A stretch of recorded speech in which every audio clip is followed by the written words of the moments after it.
When I bought my motorcycle, I also bought a 5-year tire and wheel road hazard protection plan for $500 from a company called Nation Safe Drivers, NSD. I recently had to contact NSD to have my rear tire replaced because I had run over a nail. In this video, I am going to explain my experience in dealing with NSD during that process and whether or not I would purchase from NSD again.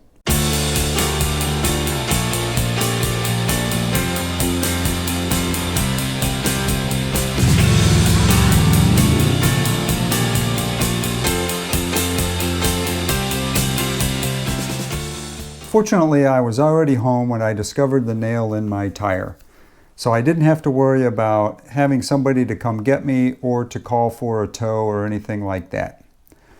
So I called the number that was on the contract that I was given from the dealership from which I purchased the motorcycle, and unfortunately I got a recording because it was a Saturday when all of this happened and they were closed, and I was told to call back on normal business hours Monday through Friday, which is what I did. I called back Monday to get a claim number, and I got the claim number, and I also asked about towing, and they gave me a phone number to the towing dispatcher to call whenever I was within an hour of wanting to get my bike towed from my house to the dealership. So on that note, I just want to pause for a second and say that towing is a part of this protection plan. However, there was not a separate number either on the contract for towing or on the recording that I had received on the Saturday that all of this happened to tell me how to get towed. So in other words, if I would have been out and about in the middle of nowhere and I needed a tow, I had no way of contacting the tow for NSD. So that would not have been that big of a concern for me because I do have AAA Plus, which entitles me to motorcycle towing. And I always have that card and I always have that number with me, and it's already programmed into my phone. So this was somewhat of a concern, or could be a concern, for somebody that doesn't have any other alternative means of getting their motorcycle towed. So that's just one issue that I noticed right off the bat. It seems like this towing number is kind of hidden, and I still never did find it. I've looked all over the website. It's nowhere to be found. It's something that you have to be given. So I just don't think that that's very useful.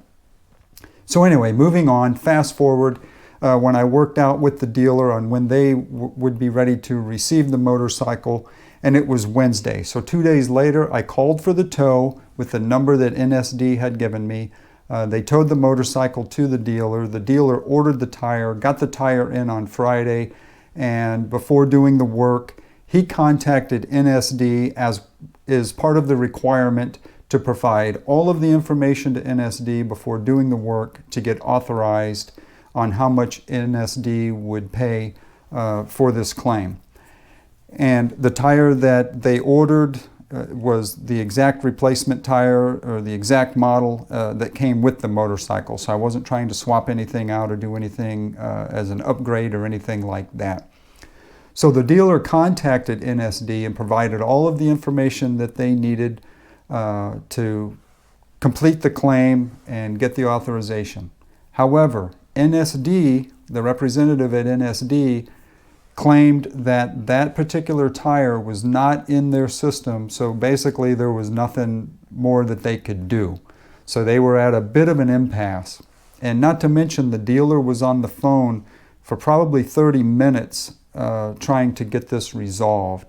And for whatever reason, the representative at NSD was hung up on getting a SKU rather than the manufacturer part number. But he had given the representative everything he had: the manufacturer product number, the model number of the tire, the dimensions of the tire, everything he could think of. But for some reason she wanted a SKU, which doesn't make sense because those are different from all the different distributors and retailers. But nonetheless, then the dealership replaced the tire on Saturday, and then that's when I picked the motorcycle up. And then the following Monday, I contacted NSD and tried to give additional information or whatever else they needed in order to authorize my claim so I could get reimbursed. And I gave the manufacturer product number once again, just as the dealer did. And they also wanted from me a credit card receipt and a signed credit card receipt and a signed detailed work order from the dealership. So I scanned both of those, uploaded it into the system, and thought, okay, we've done everything we need to do, and let me just see how this plays out and see what happens. So on Tuesday, I logged into the system and looked at the status, and it said that my claim was denied because I did not have authorization before the tire was repaired. So I called the company, and unfortunately I ended up getting a very rude representative on the phone. So she was in no way understanding of the situation of not being able to upload the information on the tire. In fact, she brought it up that, well, we couldn't process it because we didn't have all the information. You guys didn't provide all the information. So she was very rude. I couldn't reason with her whatsoever and let her know that it was on her end. It was the representative that the dealership, the service advisor at the Yamaha dealer was trying to deal with Friday afternoon and trying to get all of the information. So we were going at it back and forth for quite a while. And I'd finally had all I could take of her, and I asked to speak to a supervisor, and she said, well, you have two options. You can speak to a supervisor, or you can send an email and appeal, and the appeal would take 7 to 14 days. And I said, no, I want to talk to a supervisor right now. And she said, okay, I'm contacting the supervisor. He will contact you. I said, will he contact me today? And she told me yes. Well, he never did. So surprise, surprise. So the next day I call back. Fortunately, I got a very nice representative. So what a contrast from the day before. Anyway, when I explained everything to this representative as far as when everything happened, well, the tire puncture happened on one Saturday and the repair happened the following Saturday. And she basically said, well, that changes everything, because when the repair is done after hours, you don't need authorization. So she talked to her supervisor. Long story short, they then authorized my claim and were going to give me reimbursement. And the total cost of the repair was $303, and they gave me $271. How they arrived at that figure, I'm not quite sure. Don't know, don't care, didn't ask. But within 5 days, I did get my check for $271. So what I got out of all of that is, if the work is done on the weekend, then you seem to have the easy route to getting your claim approved.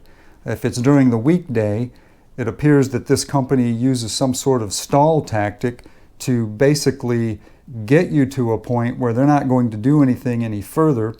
And of course you're going to want to get your bike repaired or car or whatever the case is. You want to get your tire repaired and replaced and get back running again. So they probably do this as a ploy to be able to deny claims flat out. And in this case, they denied it down to zero. They weren't even interested in a reasonable cost of what it would take to replace the tire. Now I understand that there may be certain places that are going to try and gouge people and come up with some crazy cost of replacing a tire, $500–600. And I could see where the company would have to protect its own interests, saying, no, that's outrageous, we're not paying that much, we have a cap, we have a limit. Fine, whatever that is, as long as it's within reason. But the fact that they're looking for an excuse to deny it because you didn't have authorization, to me makes this just some sort of a money-making scam as far as I'm concerned. So the bottom line is I have no use for this company whatsoever. I hope over the course of the next 4.5 years I do not get another road hazard in my tires and have to deal with them again. I do not have anything highly to say at this point about NSD. except the fact that I was fortunate to have a nice representative the following day. But it does look like their default position is to deny claims rather than to help the customer, rather than to listen reasonably and try and work things out in a rational manner. But the fact that their default was deny all the way down to 0 just turned me off altogether. So I in no way recommend NSD. And in fact, I generally steer clear of third-party warranties anyway. I will buy an extended warranty for my automobile through the dealership, but not a third-party warranty, and that's what this is. Now, if the tire manufacturer had a warranty, that would be different, and you could take it to any retailer of that manufacturer and get it replaced without all of this authorization being required. That would be different. I would be interested in something like that. And in fact, I have had similar type warranties that are sold by the retailer of the tires, and you just simply take it back to one of those retailers. So I've had good luck with those in the past. So I am kind of curious as to whether or not any of you have had a road hazard warranty from NSD specifically, or a road hazard warranty from any other company, and what your experience was like trying to make a claim. So please put that in the comments below. I'm sure we'll have a lot of discussion on that. So this whole thing from start to finish with respect to this whole tire was a bit of a mess, more ways than one, as you have seen on the other videos. But this whole experience with NSD was its own mess. Look forward to seeing your comments. And if you like this video, please give it a thumbs up. If you haven't done so already, please subscribe to my channel. See you next time.